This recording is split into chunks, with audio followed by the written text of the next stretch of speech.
Are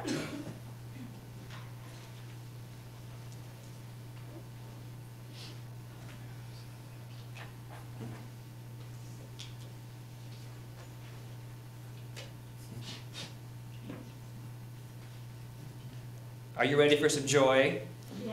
I know I am. I'm always ready for more joy. This morning my title is The Powerful Draw of the Beloved. So good morning, beloveds. Good morning, beloveds. Merry Christmas season. Merry Christmas season. Because it's more than just a day. The old the saying, the reason for the season is not just the one day. A favorite Christmas carol of mine always reminds me of the season, and it is, and sing along if you know it. 'Tis the season to be jolly. La, la, la, la, la. Stop. How's that, Linda? Stop. Now this year, many of us didn't feel that fa, la, la for a moment. And there is a reason for this season of not feeling the fa, la, la as well as joyously. And that reason has been the campfire. There wasn't much fa-la-la feeling when an entire community has been displaced.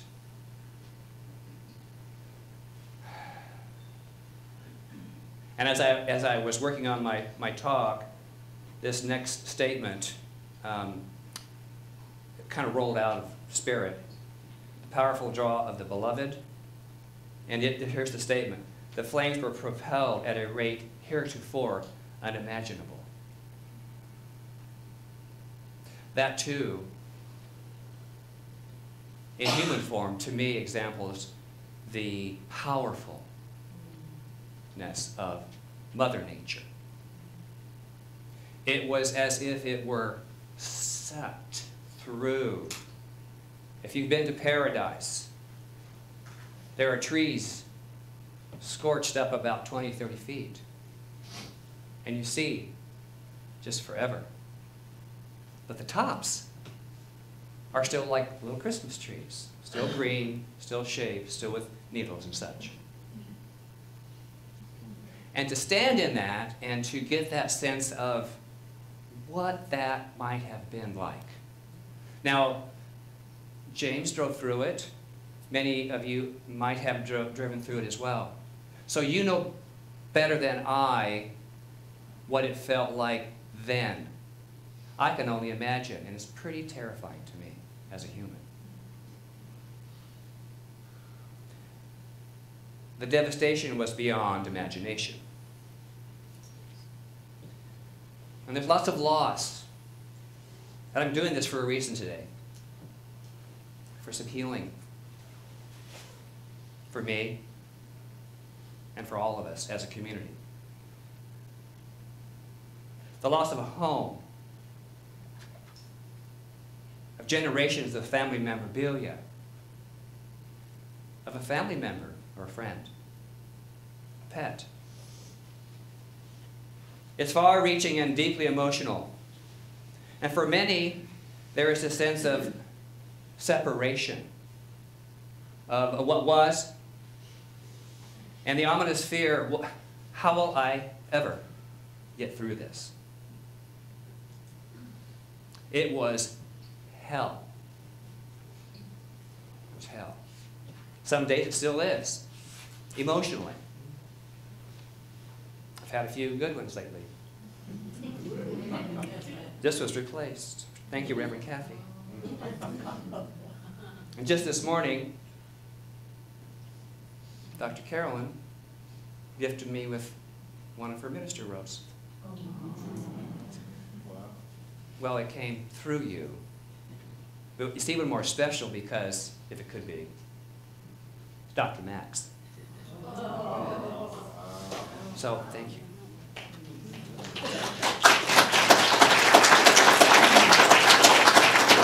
The powerful draw of the beloved, it comes at you. It comes at you.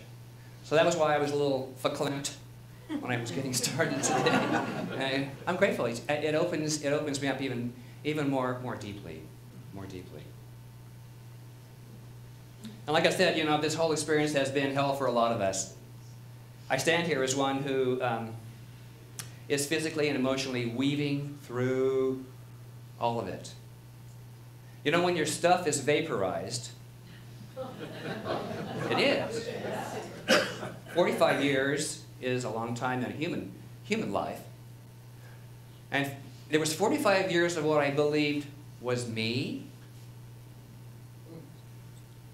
Poof. And what I found is that in all of this, that there's help. And it came out of, I'll use the word woodwork, but it came out from every side to say, I'm here to help. As with Amy, I'm here to help. Spirit provides, it comes at us. The beloved said, yes, here I am. And I'm not alone in any of this. We're all in this as one community. And even for those who didn't lose anything like that, there is sadness, there is grieving, and there is anger. We get mad. We get mad at little things. We get mad at ourselves for stubbing our toe or, little stuff. That leaf, get off my deck. We get mad at nothing, but we're sad and we're grieving. Well, the good news of all of that, I realized in a greater way, is that we are all connected. There is a connectedness in spirit with all of us. There is also a supportive community called your agencies like FEMA and family and friends. And we all come together at these times. Give an embrace, give a look, give a hug, give a kind word.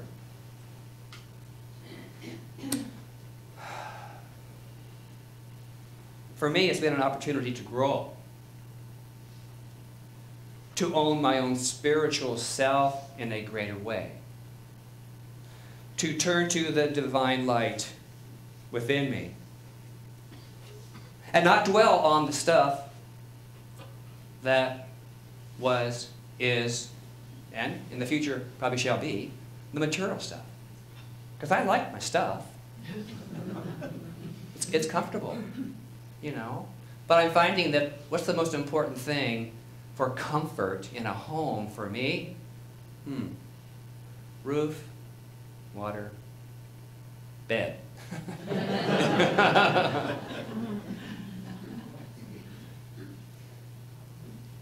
And what I know about the material is, well, it's finite. It gets dusty and rusty and goes away. Everything material goes away. Now the spiritual self, on the other hand, is forever. It expands, it expresses, and it recreates itself. For it is eternal, unlike my stuff. Because you can get more stuff. You can get more stuff.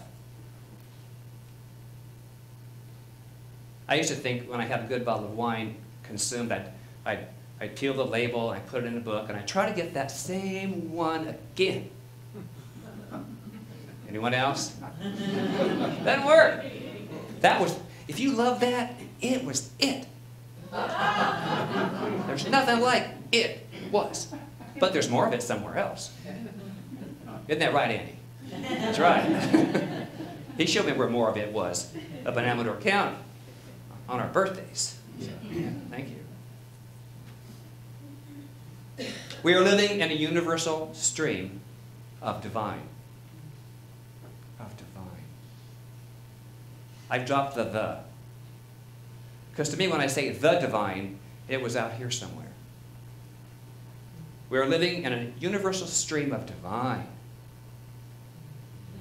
consciousness, and I believe it to be the powerful draw of the beloved. Just in that consciousness, in that eternal, in that expression, that is divine.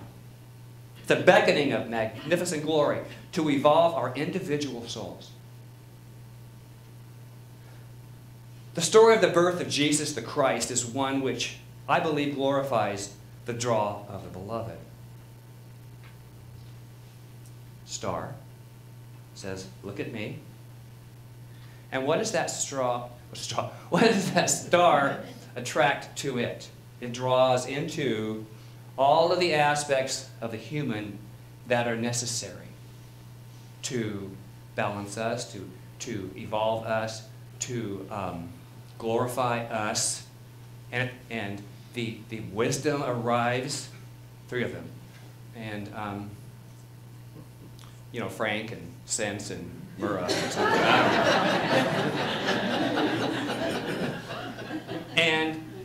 And what do? They all gather around and they look into the face of love, the beloved.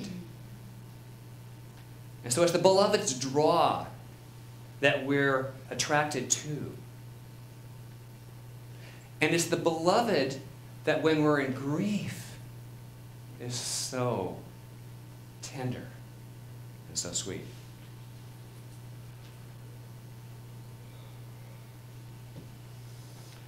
Okay, I have a true story I'd like to share around all of this, and it's my story, of course. 1 week to the day after the fire, I was sharing with one of my hair salon clients just how blessed I felt.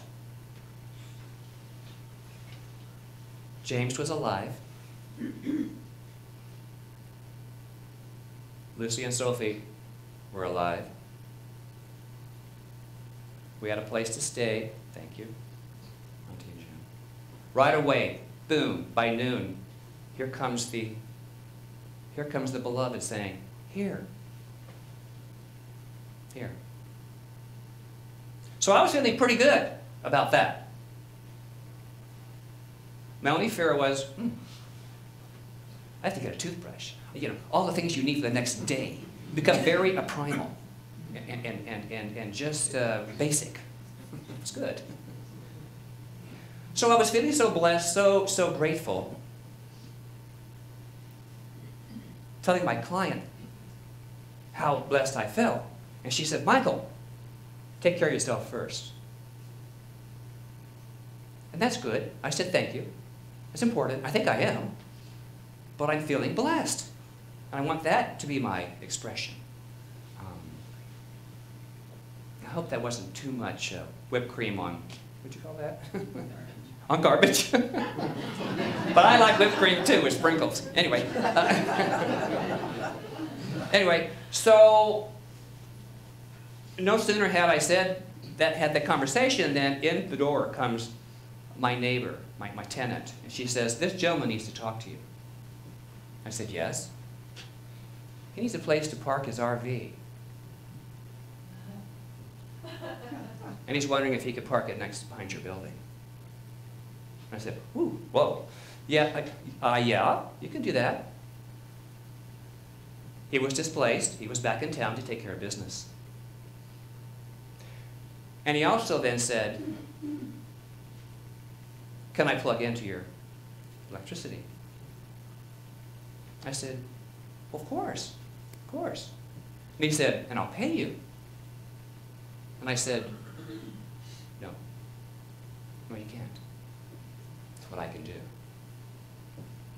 I knew I couldn't do anything at that moment out volunteering outside of that.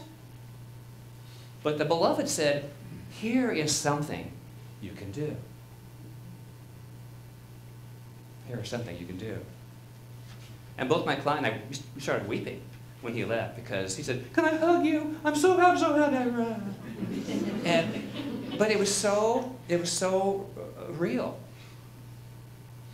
And so a week later, I saw him walking across the parking lot, and I said, how is it going? He said, pretty good. I said, tell me about it. And he said, well, I got a call from contractors and organizers at the fairgrounds. And if anyone has a skill, you're to come down and they'll find you a job. I'm like, great. I said, what is your skill? He said, I'm an underground plumbing contractor. I do septics and sewers. Wow. Wow. So he was in his right place to do his next good work as well.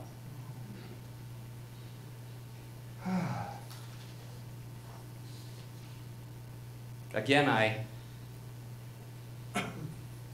clarify and say that we are in a universal consciousness as the Christ, the Spirit.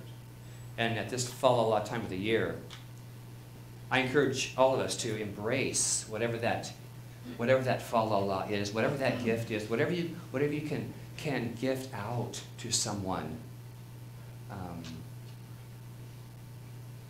I'd like to read a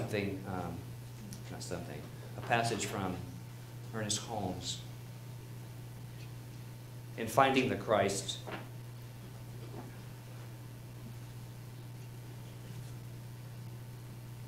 snow got in my eyes. All right.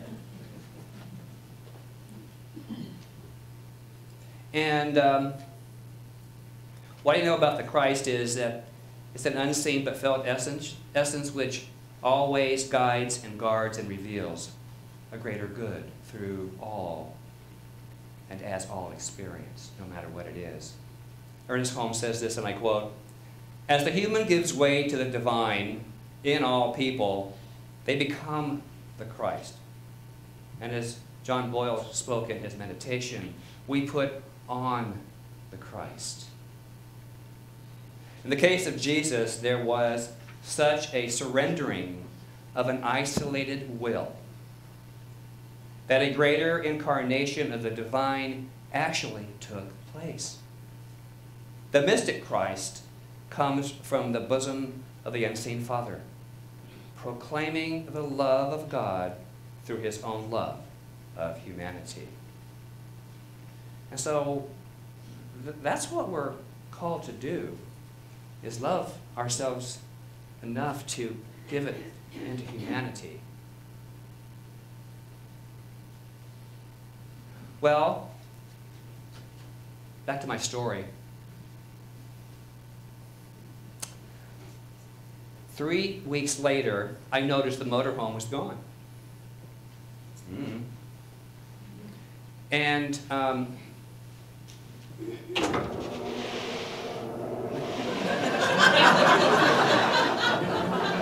wait for it. And a tenant came in the back door and said, "Michael, I think there's a gift for you at the back door." I go, "Really? Are you sure it's not for you?" "No, I think it's for you." Because I told him the story about this motorhome guy, but then he was gone. So I went to the back door, opened it up, and this rock. Now, it's very special rock. That was his way of saying thank you. It's his way of saying thank you. And, you know, I was saying to myself, boo-hoo, I don't have any of my special rocks that I like to hold on to and focus on. And it's the feeling in them. It's not the rock. It's what you put into that. Your connection with that feeling that recreates that. And so this is something that one of my new treasures.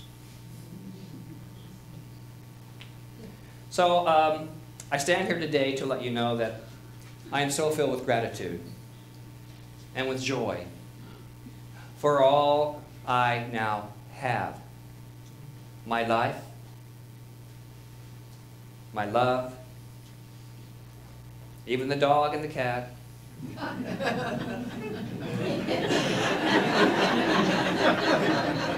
You heard of friends with benefits? Dog and a cat, yeah. And to tag on to that, each day I declare an affirmation that I learned from James. And it draws me into a greater sense of beloved goodness. And this is it. In fact, I even titled, it was even in one of my talks earlier, A Great Day is Today. Let's say that. A great day is today. Great day is today. Great day is today, and I'm going to ask the ushers to pass out something good today. Some goodness. Where are they? Okay, here she comes. Here she comes. Now, I would like you to share in threes. Because the beloved provided a whole lot more people than copies.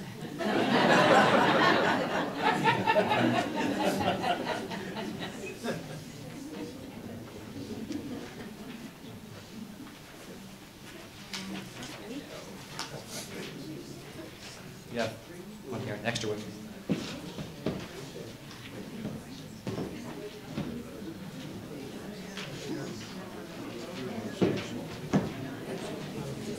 This is like fishes and loaves.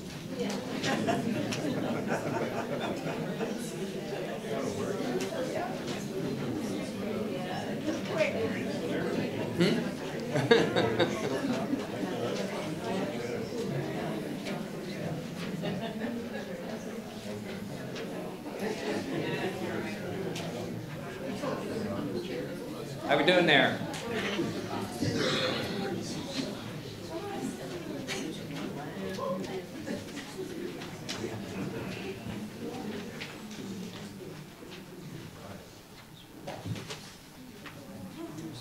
There's a two up here that could use one.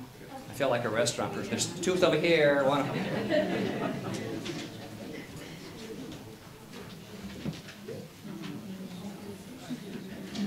So I thought we would close with a responsive reading, and I will read the minister part. I think I'll just wrap this up quite nicely today and move us into the Christmas season. And the angel said unto them, Fear not, for behold, I bring you good tidings of great joy, which shall be to all people. Gladly I receive good tidings of great joy, knowing that the angel of God's presence comes to all people, proclaiming infinite love and divine goodness. And suddenly there was with the angel a multitude of heavenly hosts, praising God and saying, Glory to God, and all around peace, goodwill toward men. May the peace of God abide with everyone throughout the world, and goodwill come among all people. Let the glory of the infinite presence be felt among the nations. For unto us a child is born, unto us a son is given. I rejoice in the divine Son, that is daily born within me. I acknowledge the presence of the Spirit of the Most High, closer to me than my very breath. Unto us the Son is born, and unto us a child is given. And his name shall be called Wonderful, Counselor, the Mighty God, the Everlasting Father, the Prince of Peace, and of the increase of his government and peace there shall be no end. Infinite Spirit, Almighty God, Everlasting Father, and Prince of Peace, I surrender everything that is human into thy divine and perfect embrace, knowing that there can be no end to the covenant of thy perfect love. Sing, O heaven, and be joyful, O earth, and break forth into singing, O mountains. Let all the earth rejoice, and let everyone and everything break forth into singing, because the Most High God is incarnate in all, is over all, and over all. Well, Merry Christmas, beloveds. I urge you to be an angel. Give the gift of love and light to those around you and to yourself. And witness the joy that is then revealed. Namaste. Namaste.